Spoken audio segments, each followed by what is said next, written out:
Marcelino Ferdinand dan Kakang Rudianto sudah gabung di Dubai.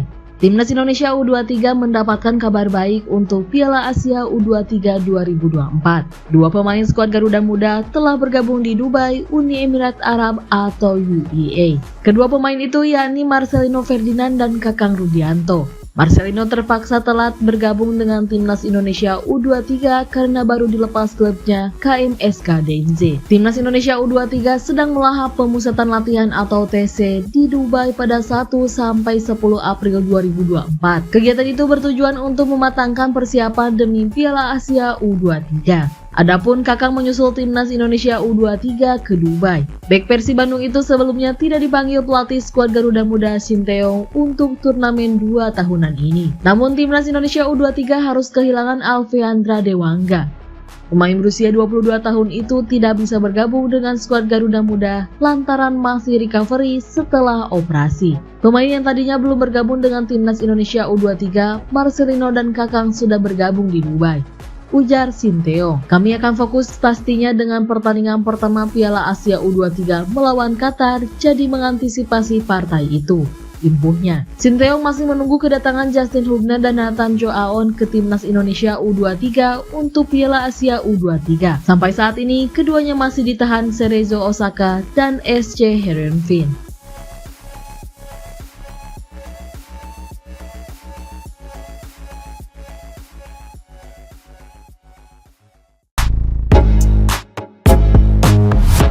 Erick Thohir beri kabar baik soal Martin Paes. Ketua Umum PSSI Erick Thohir memberi kabar baik soal proses naturalisasi Martin Paes. Pihaknya saat ini terus berjuang untuk merampungkan proses naturalisasi kiper FC Dallas itu yang terbentur aturan FIFA. Proses naturalisasi dari Martin Paes terganjal peraturan FIFA artikel 9 ayat 2 mengenai pergantian asosiasi.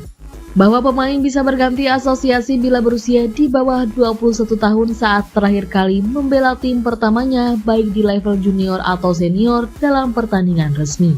FIFA dalam aturannya juga menyebut pemain wajib lebih dari 3 tahun tidak membela tim nasional plus tidak mempunyai caps lebih dari 3 kali. Masalahnya Paes pernah membela Belanda U21 pada pertandingan kualifikasi Euro U21 2021 di tanggal 15 November 2020. Saat itu Martin Paes sudah berusia 22 tahun.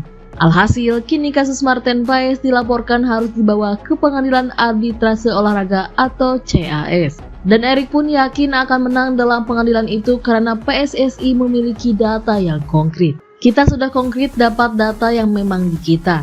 Ada bukti-buktinya, tinggal di mana ini itu.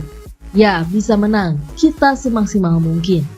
Ujar Erick Thohir kepada awak media. Martin Paes sejatinya telah menjalani proses naturalisasi sejak awal Januari 2024 bareng dengan Tom Haya dan Ragnar Oratmangun. Namun pemain asal FC Dallas itu tak bisa menjalani sumpah sebagai warga negara Indonesia atau WNI bareng dua koleganya tersebut akibat terkendala aturan FIFA. Di sisi lain, Tom Haya dan Ragnar Oratmangun sudah menjalani debut di Timnas Indonesia. Dia bermain ketika skuad Garuda membantai Vietnam 3-0 dalam laga lanjutan kualifikasi Piala Dunia 2026 zona Asia di Stadion Maidin Hanoi 26 Maret 2024 lalu.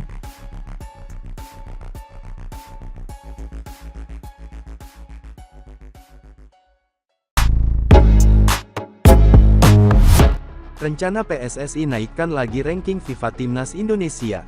Ranking Timnas Indonesia di FIFA melonjak naik tajam ke atas. Kini, Timnas Indonesia duduk di peringkat ke-134 FIFA, naik 8 tangga dari posisi sebelumnya. Wakil Ketua Umum PSSI, Zainuddin Amali, bersyukur ranking Timnas Indonesia di FIFA naik. Menurutnya, keberhasilan ini bukti nyata transformasi sepak bola Indonesia yang berkembang signifikan di tangan Ketua Umum PSSI, Erick Thohir. Lanjut Amali, ini tidak hanya merta berkat Erick Thohir. Ada juga peran dari Asosiasi Provinsi Asprof PSSI dan anggota-anggota PSSI yang terus mendukung penuh kemajuan sepak bola Indonesia. Usai tragedi Kanjuruhan, PSSI benar-benar ingin membangun sepak bola Indonesia lebih baik lagi. PSSI meminta Asprof dan anggotanya untuk fokus bersama-sama melakukan namanya transformasi sepak bola Indonesia. Salah satu targetnya yakni Timnas Indonesia tampil di Piala Dunia 2034. Dengan posisi Indonesia yang sekarang naik di ranking FIFA, itu artinya transformasi sepak bola Indonesia sudah membaik, kata Amali. Kata Amali, PSSI tidak boleh cepat puas dengan meningkatnya prestasi di ranking FIFA. Masih ada target masuk ke 100 besar ranking FIFA di akhir 2024 ini. Kami tinggal melakukan evaluasi mana yang harus didorong supaya lebih bagus lagi. Kami juga berharap semua pihak stakeholder sepak bola Indonesia dapat memberikan dukungan, kata Amali. Tidak mungkin target perbaikan peringkat di FIFA bisa tercapai hanya oleh PSSI saja, tapi juga harus ada dukungan dari para asprof PSSI dan anggotanya.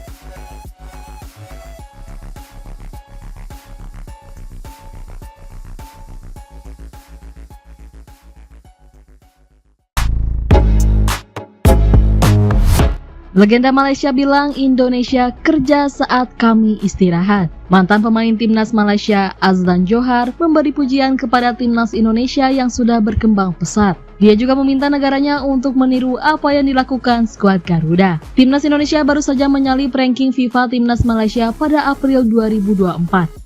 Timnas Indonesia naik 8 posisi di ranking FIFA April 2024 setelah 2 kali menang atas timnas Vietnam di kualifikasi Piala Dunia 2026 zona Asia.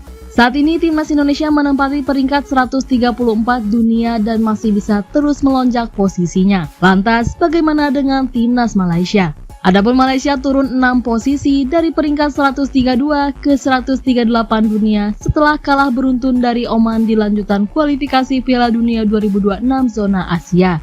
Azlan Johar menyebut timnas Indonesia melakukan persiapan matang jelang pertandingan resmi FIFA, sedangkan Malaysia tidak.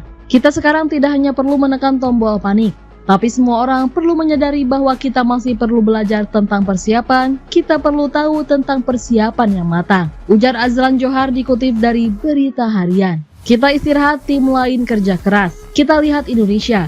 Sebelum kualifikasi Piala Dunia, mereka berada di bawah kita, tapi tiba-tiba mereka bangkit dan mengalahkan Vietnam. Tim yang peringkatnya lebih baik dari mereka. Ucap Azlan menambahkan, kami harus belajar dari kekalahan dan turnamen di kalender FIFA tidak bisa kami anggap enteng. Kami harus mempersiapkan diri dengan matang. Saat kalah, kami tidak boleh mundur, kehilangan poin dan posisi terpangkas tim lain, ucapnya.